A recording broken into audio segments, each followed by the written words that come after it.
시청자 여러분 안녕하십니까? 바른미래당 김관영 원내대표가 사퇴했습니다. 저는 역시 이 사필 규정이 아무리 혼란한 시대에도 살아있다는 것을 느낍니다. 자신의 정치적 욕심과 이익에 사로잡혀서 원칙에 맞지 않는 일을 사리를 때려 부셔가면서 억지로 밀어붙이면 사필 규정의 부메랑을 맞게 된다. 상임위원을 국회법을 어겨가면서 강제로 사보임시키고 또 바른미래당의 정체성과 맞지 않은 이 좌파 이중대의 역할을 하면서 패스트 트랙의 기획에 가담을 했던 김관영. 역시 그는 부메랑을 맞고 말았습니다. 이 나라 정치판은 또 하나의 수재의 참혹한 추락을 목격하고 있습니다. 제가 동영상에서 표현을 했듯이 수재의 추락. 김관영 원내대표는 전라북도 군산이 낳은 수재 중의 한 사람입니다. 공인회계사 역대 최연소 합격, 나이 21살에 합격했습니다. 그리고 행정고시 합격, 사법고시 합격.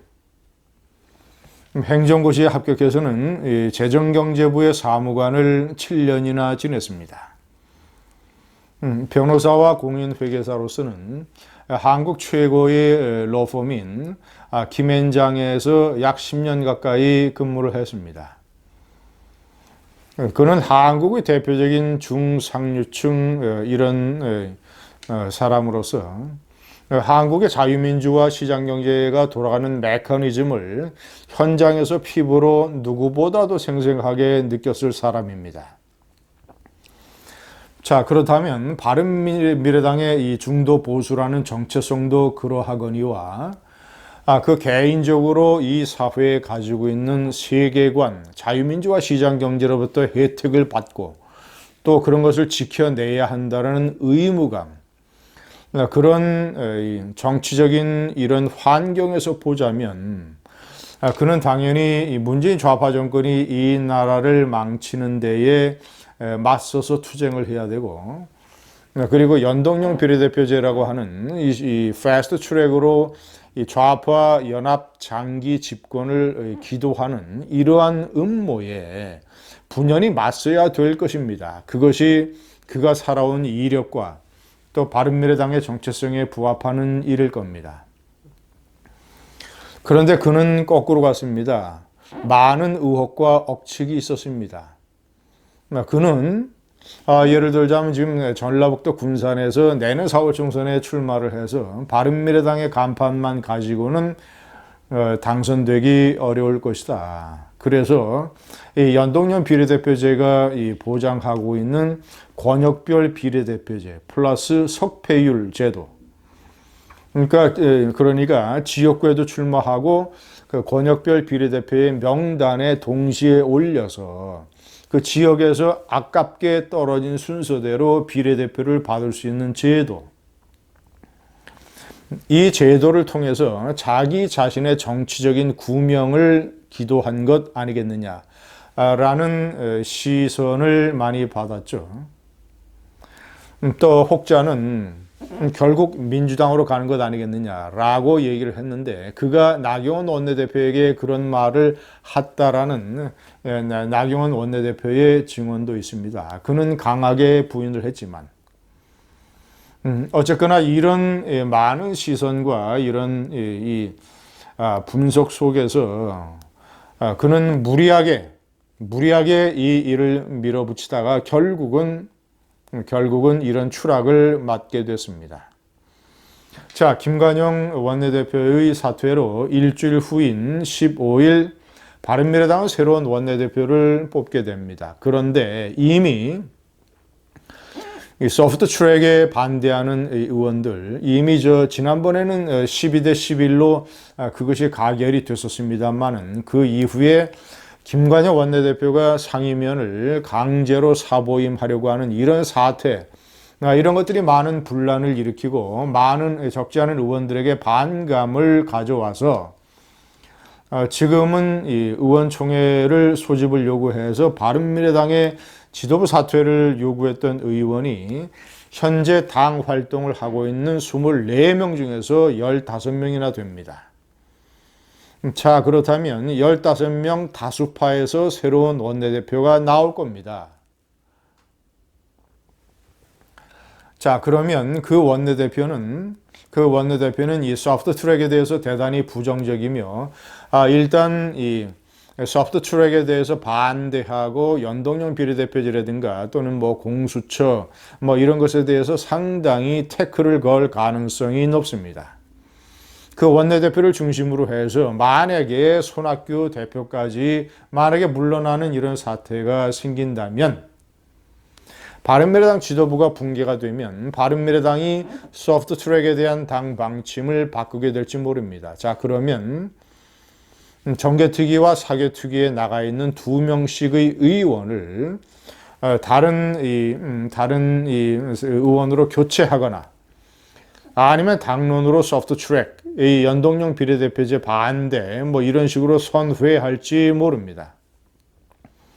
자, 그러면 2명씩의 의원이 빠져나와도 사실은 소프트 트랙에서 밀어붙이게 된다면 더불어민주당이 왜냐 소프트 트랙을 정하는 데는 3분의 2가 필요하지만 일단 소프트 트랙에 올라온 법안을 법안 심의해서 표결을 할 때는 일반적인 의결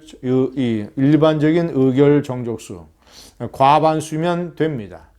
때문에 바른미래당 의원 2명씩이 철수한다고 해서 더불어민주당과 민주평화당과 정의당이 합치면 이 일을 통과시킬 수 있겠지만 기술적으로는 그러하겠지만 그러나 만약에 바른미래당이 당 방침을 바꾸고 대여론 선전전으로 해서 세게 밀어붙이게 된다면 아마 그런 식의 강행은 상당한 파란을 겪게 될 것입니다. 그리고 바른미래당이 만약에 당 해체 또는 한국당과의 합당이라든가 또는 부분적인 흡수, 해체를 통한 한국당과 민주평화당으로 갈라지는 일이 생기거나 뭐 이렇다면 전국은 더 요동칠 것이며 자, 무엇보다도 민주당 내에서의 동요 가능성도 있습니다. 지역구가 연동형 비례대표제에 따르면 28석이나 줄어들게 됩니다. 자, 그러면 28석과 그 인접한, 왜냐하면 지역구를 통폐합해야 되기 때문에 그 인접한 지역구까지 포함하면 전체 50 내지 60개의 지역구가 영향을 받게 됩니다.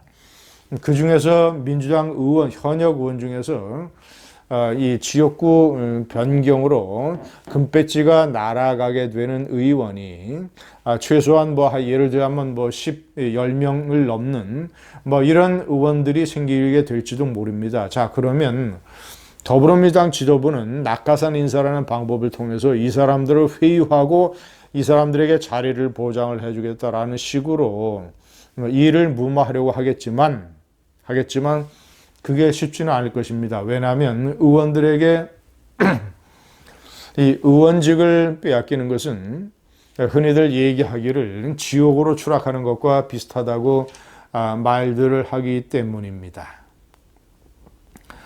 시청자 여러분, 한국당에는 새로운 투쟁의 동력이 생겼습니다.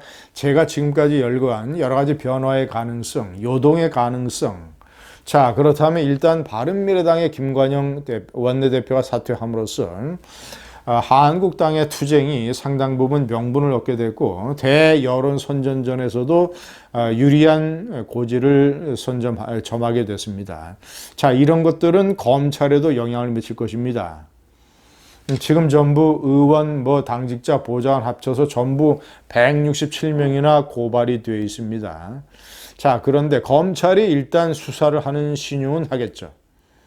왜냐, 고발이 됐기 때문에 고발을 철회하더라도 반의사 불벌죄가 아니기 때문에 검찰이 수사를 하는 신용을 낼 겁니다. 그러나 이 사안을 기소로 밀어붙여서 몇몇 해당되는 의원들에게 의원직을 상실할 수 있는 유죄 판결을 받게 하겠다라는 식의 야욕을 부리기에는 검찰이 상당한 정치적인 부담을 안을 것입니다.